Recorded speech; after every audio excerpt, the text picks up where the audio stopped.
Ek is David Sissola, 'n visserman vir 32 jaar wat onder destydse die apartheid regime het my pa gewerk by vir 'n blanke regshouer. My pa was die besitting van daardie blanke man. Hulle het die quotas besit. Met die gevolg was hulle was gebeheer en gemanipuleer. Hulle het besluit wanneer word daar hoeveel geld moet my pa hulle pay, wanneer moet my pa hulle pay.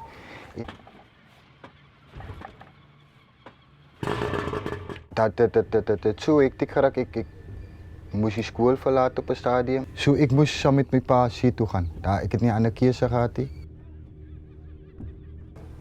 Vanaf 17 jarige ouderdom het ek begin werk op die see en vir 32 jaar 'n volbloed visserman is. Het ek nog nie een keer in my lewe 'n reg besit nie. Artisanal fishing is a way of life for around 50 million people worldwide. These fishers catch 50% of the global catch, contributing to the food security of their local communities. However, they are some of the most marginalised communities, often with no access to formal fishing rights.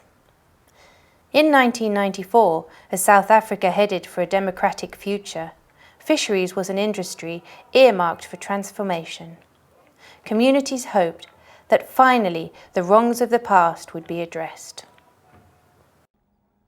You know, post-1994, there was a great expectation amongst fishing communities that their rights would be restored and that basically people would have access once again to resources, especially those immediately adjacent to where they lived. And of course, this didn't materialize as expected. Legislation in 1997, the Marine Living Resources Act, well, that's the new piece of legislation that a democratic South Africa adopted. That legislation recognized commercial fishing, recreational fishing, and subsistence fishing as the only forms of fishing that can legally exist. Great. So the legislation says apply for subsistence permit. You get a subsistence permit. You can only fish so many fish, and you must eat it. You're not allowed to sell it. So all that 50 snook that you catch that day, you have to eat. You can't sell it to buy milk or bread or pay for school fees. It's illegal. And if you're found selling it, you get taken to jail. You get criminalized. You become a bandit. Urhulumente wethu omnyama usenza imfene. Thina akafuni mabasihlala apha nje basenzile. Angasibamba uze basifunela ntoni apha. Sizohlukumeza olulwandle. There were a number of events, and I think one of them in particular was the World Summit on Sustainable Development, where Masifundisi was instrumental in getting a number of small-scale fishers in the country together, and where they then interacted with other small-scale fishers from around the world and began realizing that these fisher rights were their rights to be had. And so that, I think, was quite an important event in sort of moving fishers and building a sort of fisher social movement. Then working together with the Legal Resources Centre, who have played a critically important role in this whole process.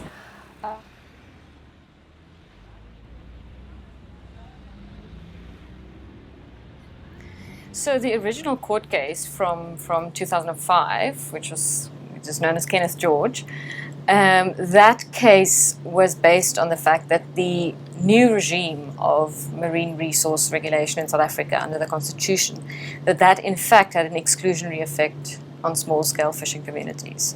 And the argument was that for a number of reasons, even though the new legislation provided for commercial, recreational and subsistence fishers, those three categories, none of them corresponded with the needs of small-scale fishing communities for different reasons. One important reason is that small-scale fishing communities traditionally fish as communities, and so the entire individual permitting system was problematic. create a collective voice of fishing communities that's been disenfranchised. And the important thing here is fishing communities, not fishers, because that's what the legislation did. It separated out a fisher from a net maker, from a net fixer, from a boat builder, and from a person that's selling the fish or cleaning the fish. It did not look at fishing as a system, as an overall process. Order was reached by agreement that the minister would, with a technical task team, develop a policy that would ensure the realization of the socioeconomic rights of small-scale fishers. So different cultures, different contexts and ecosystems have different ways of harvesting and have different techniques and produces different levels of economic viability. How do we get these communities to understand what their differences are and identify what the similarities of those differences are?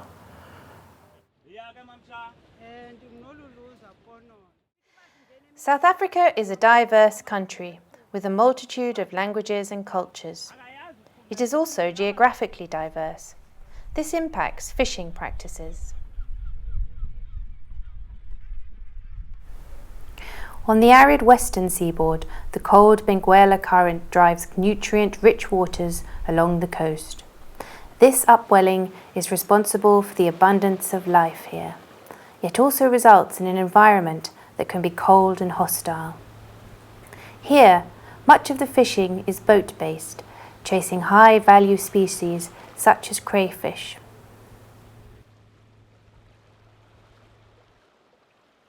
On the eastern coast, the diversity of species is greater, yet abundance lower. Lack of suitable harbours, coupled with treacherous conditions, means that most fishing is shore and estuary-based. So we didn't build an organization for the sake of building an organization.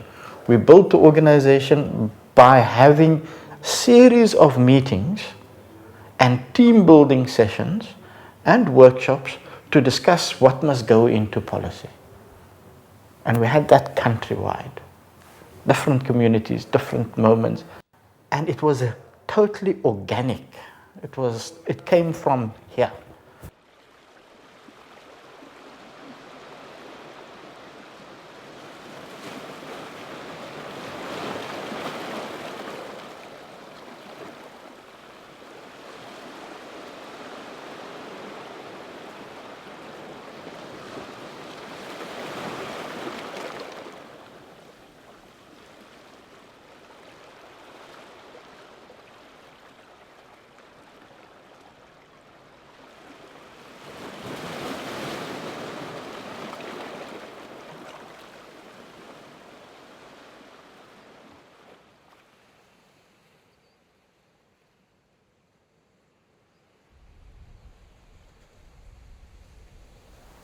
The delays in implementing policy resulted in many representatives arguing for a stopgap measure.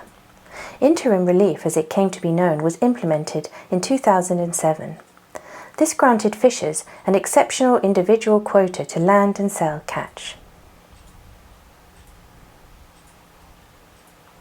Now, in its 9th year, many argue that it has been corrupted to the extent it represents more of a hindrance to communities than a help.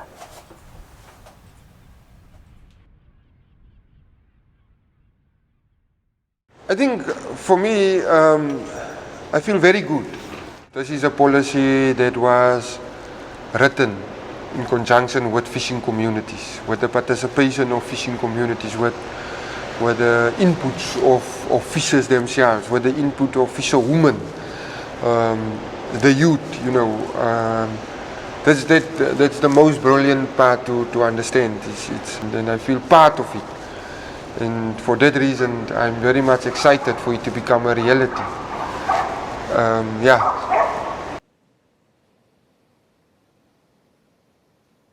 We thought a year or two, of policy development and then it'll be there. We didn't expect it was going to take. Now 7, 8 years down the line, we're still not sitting with policy. These delays have caused frustration and suffering amongst fishing communities. Yet it is important to acknowledge that this process is without parallel in the world. It is only thanks to democratic South Africa's constitution and judiciary that the legal challenge was possible.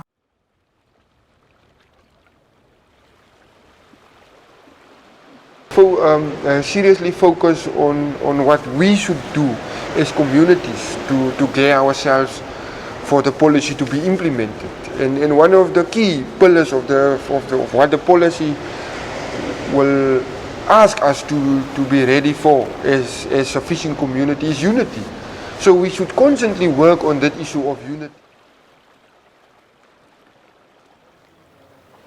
Where South African government went wrong was it changed politically from apartheid to non-racialism, but the nature of the economy stayed intact.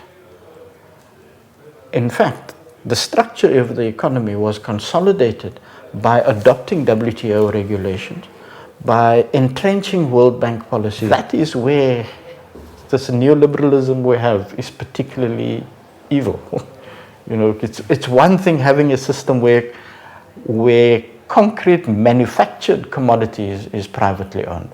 But once nature and natural resources are, that has basically placed our entire earth at the mercy of the global entrepreneur.